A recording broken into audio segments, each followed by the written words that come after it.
फकीर को भी राजा बना देगा, कुत्ते को रोटी वाला। ये अगर आप पितृपक्ष के दौरान कुत्ते को या रोटी वाले उपाय से प्रसन्न कर लेते हैं तो समझो फकीर भी राजा बन जाता है। नमस्कार मित्रों, आप सभी दर्शकों को पितृपक्ष के दौरान कुत्ते को रोटी खिलाने के फायदे बताने वाला हूं और साथ ही बताने वाला हूं कि कुत्ते को रोटी खिलाने से कैसे आपके घर की गरीबी दूर हो जाती है। क्योंकि पितृपक्ष का लोग बेसब्री से इंतजार करते हैं और ये वो दिन होती हैं जो आपकी किस्मत को पूरी तरह से चमकाते हैं, भाग्य को पूरी तरह से बदल कर रख देते हैं। क्योंकि मित्रों, पितृपक्ष के दौरान गाय को और कुत्ते को रोटी खिलाना बहुत ही जरूरी होता है। परंतु रोटी तो हर कोई खिला देता है, इसके नियम होते हैं, विधि होती है और पूजा भी होती है। ये जानना हर किसी के बस में नहीं होता है, क्योंकि लोगों को सही जानकारी ना होने की वजह से वे गलत तरीके का प्रयोग कर लेते हैं, जिसकी वजह से वे गरीब के गरीब ही रह जाते हैं। तो आज के इस खास वीडियो में हम आपको बताने वाले हैं कि कैसे आप कुत्ते को रोटी खिला के अपने भाग्य को पितृपक्ष समाप्त होने से पहले चमका सकते हैं। तो ये वीडियो बहुत महत्वपूर्ण है। हाथ जोड़कर निवेदन है कि 5 मिनट का समय निकालकर इस वीडियो को बड़े ध्यान से देखिएगा और अंत तक देखिएगा, क्योंकि मित्रों ये समय आपको दोबारा से प्राप्त नहीं होगा, ये वीडियो आपको दोबारा नहीं मिलेगी। इसलिए हम आपसे निवेदन करते हैं कि इस वीडियो को अन्य लोगों के साथ शेयर करते हुए कहीं अच्छे से नोट कर लीजिए, क्योंकि वीडियो में सरल और आसान तरीके से जो उपाय बताने वाला हूं वो आपको किसी भी जंतर मंतर तंत्र के द्वारा पता नहीं लगेंगे और ना कोई ज्योतिषी आपको बताने वाला है, क्योंकि ये उपाय हम आपके लिए सीधे निकाल कर लाए हैं शास्त्रों से। वीडियो में बहुत ही सुंदर तरीके से बताऊंगा कि कैसे आप अपने घर को इन पितृपक्ष के दौरान पितृदोष को दूर कर सकते हैं, शत्रु के भय से दूर रह सकते हैं, भूत पिशाच जादू टोना जैसे अनेक तंत्र क्रियाओं से आप अपने आप को दूर कर सकते हैं। तो ये वीडियो बहुत खास होने वाली है, इसलिए पूरी जिंदगी भर काम आने वाली चीजें आज इस वीडियो में आपको प्राप्त हो। कि आप सभी को पता है, भाद्र महीने की पूर्णिमा तिथि से ही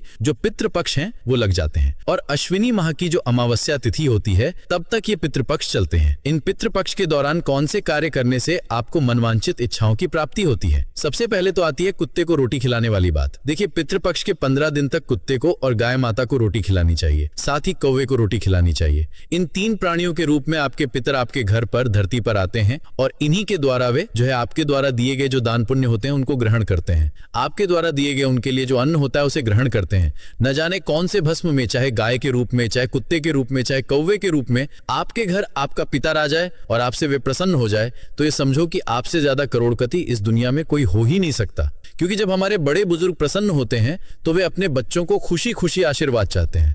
हर कोई अपने बच्चों की उन्नति और तरक्की देखना चाहता है, परंतु कहते हैं ना, पुत्र ही कुपुत्र हो जाता है, तो ऐसे घर का विनाश हो जाता है। अगर कोई व्यक्ति अपने माँ बाप का सम्मान नहीं करता, अपने बुजुर्गों का सम्मान नहीं करता है, ऐसे घरों में कभी लक्ष्मी का वास नहीं होता है। ऐसे घर हमेशा दरिद्रता की ओर चले जाते हैं।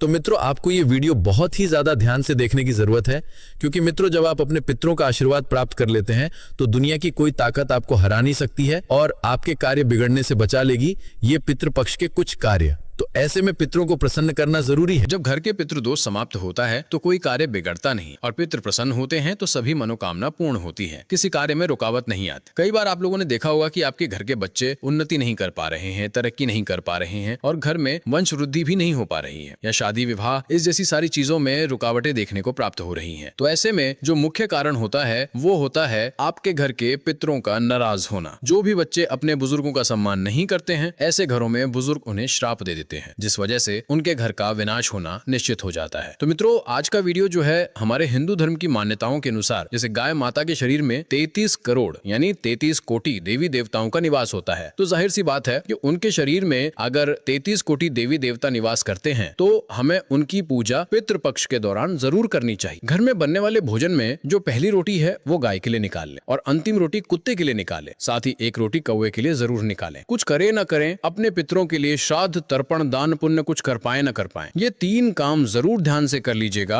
आपका भला होने से दुनिया की कोई ताकत नहीं रोक सकती। मैं ये लिख कर लेता हूँ, मैं ये गारंटी से कहता हूँ कि आप अगर इस वीडियो को देखने के बाद मेरी इस छोटी सी बात को मान लेते हैं, बिना पूजा पाठ के आपके पितृ जो हैं प्रसन्न होंगे और आपको जो है किसी चीज की कमी नहीं रहने वाली है। तो वीडियो बहुत ही ज्यादा फायदेमंद है। देखिए, पूरी जिंदगी में कदम कदम पर आपको हार प्राप्त हो रही है, आपको पैसा नहीं मिल रहा है, हर तरह से तरक्की नहीं हो रही है, छोटे से छोटे काम बनते नहीं है, 2 से 3 मिनट का कार्य भी आपका जो है बिगड़ जाता है, उसमें भी अगर आप उम्मीद लगाकर बैठे हैं कि वो सफल हो जाए, वो भी बिगड़ जाता है। तो ये 5 मिनट का समय आपके लिए अमूल्य है। हमारे शास्त्रों में ये साफ साफ लिखा गया है कि जो व्यक्ति पितृपक्ष के दौरान गाय को रोटी खिला देता है या कुत्ते को रोटी खिलाता है तो कैसा भी भयंकर पितृदोष और पितृदोष दूर होता है। अगर कुत्ते को रोटी खिला दी जाए तो शत्रु वह दूर होता है, अगर कौवे को रोटी खिला दी जाए तो पितृदोष, काल सर्प दोष जैसे अन्य दोष जो कुंडली से जुड़े होते हैं वे दूर हो जाते हैं। आप सभी मित्रों को पता है, अगर किसी में काल सर्प दोष लगा है किसी कुंडली में, निश्चित रूप से तो वो अकाल मृत्यु को प्राप्त होता है। लेकिन ये छोटे छोटे उपाय आपके बहुत सारी तकलीफों से बचा सकते हैं। और ये भी कहा जाता है कि अगर किसी गरीब या भूखे को रोटी खिला दी जाए और तो आपको आकस्मिक रूप से धन की प्राप्ति होती है। तो मैं आप लोगों को इसी के बारे में थोड़ा सा विस्तार से बताऊंगा। थोड़ा सा ध्यान देने की जरूरत है, क्योंकि मैं हर कदम पर आपका मार्गदर्शन करता रहता हूँ, पग पग पर आपकी मदद के लिए तैयार रहता हूँ। पहले यहाँ पर हम बात करते हैं गाय को लेकर। देखिए, पहली रोटी जो होती है पितृपक्ष के दौरान गाय को खिलाना सबसे जरूरी होती है। गाय को सबसे पहले ही रोटी खिलाना है। जो घर में सबसे पहले जो रोटी बनती है, चाहे चावल आटा जो कुछ भी बनाते हैं,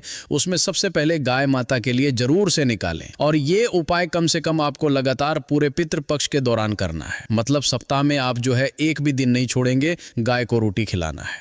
और दूसरा, अगर काला कलर का जो कुत्ता मिल जाता है तो अति उत्तम है। वैसे पितृपक्ष के दौरान आप सभी इस चीज को अच्छे से महसूस कर पा रहे होंगे कि जो काला कलर का कुत्ता आपके घर पहले आता था वो पितृपक्ष के दौरान नहीं आ रहा है। अगर नहीं आ रहा है तो समझो भयंकर पितृ नाराज है, भयंकर दोष लगा हुआ है, जिस वजह से आपके घर काले कलर का कुत्ता नहीं आ पा रहा।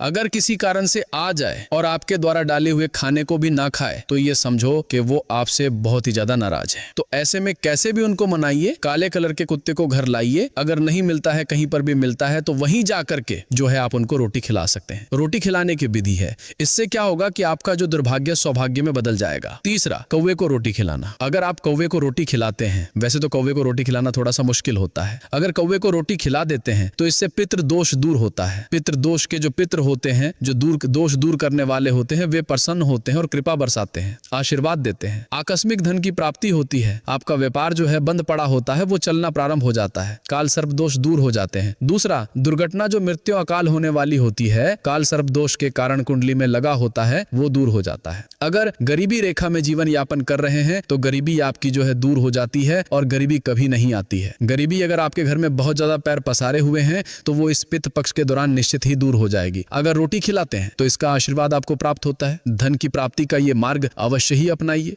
ये उपाय एक बार नहीं बल्कि नियमित रूप से करने से ही उसका पूर्ण लाभ मिलता है। यदि आपके जीवन में कदम कदम पर उन्नति नहीं होती तो आप मुझे बता सकते हैं। मेरे कमेंट बॉक्स में आकर अपनी समस्या लिखें। इस विधि को अपनाने से आपको दिन दुगनी और रात चौगुनी तरक्की मिलने लगेगी। अपना नाम और गोत्र तथा अपने पितरों का नाम और गोत्र अवश्य बोलें, तभी आप अपनी इच्छा को पूर्ण करा सकते हैं। और फिर बेलपत्र चढ़ा दें। फिर देखिए क्या क्या प्राप्त होता है। यदि आप इस वीडियो को आधे में छोड़कर चले जाते हैं तो पूरी जिंदगी पछताना पड़ सकता है। इसलिए मैं आपको एक बहुत ही काम की चीज बता रहा हूँ। अभी वीडियो को लाइक करें और चैनल को सब्सक्राइब कर लें। देखिए, मैं हर कदम पर आपका मार्गदर्शन करता हूँ। मैं केवल निःशुल्क ही आप लोगों को ये जानकारी देता हूँ, कोई पैसा नहीं लेता। इसलिए हमारे द्वारा दिए गए समय का सदुपयोग अवश्य करें, क्योंकि हम बहुत मेहनत से आप सभी के लिए ये सब करते हैं। कहा जाता है दर्शनम बेलपत्रम स्पर्श पाप नाशनम, अर्थात बेलपत्र का दर्शन मात्र से ही पापों से मुक्ति मिल जाती है। हम 3 पत्तियों वाला बेलपत्र भगवान शिव को अर्पित करते हैं, लेकिन कुछ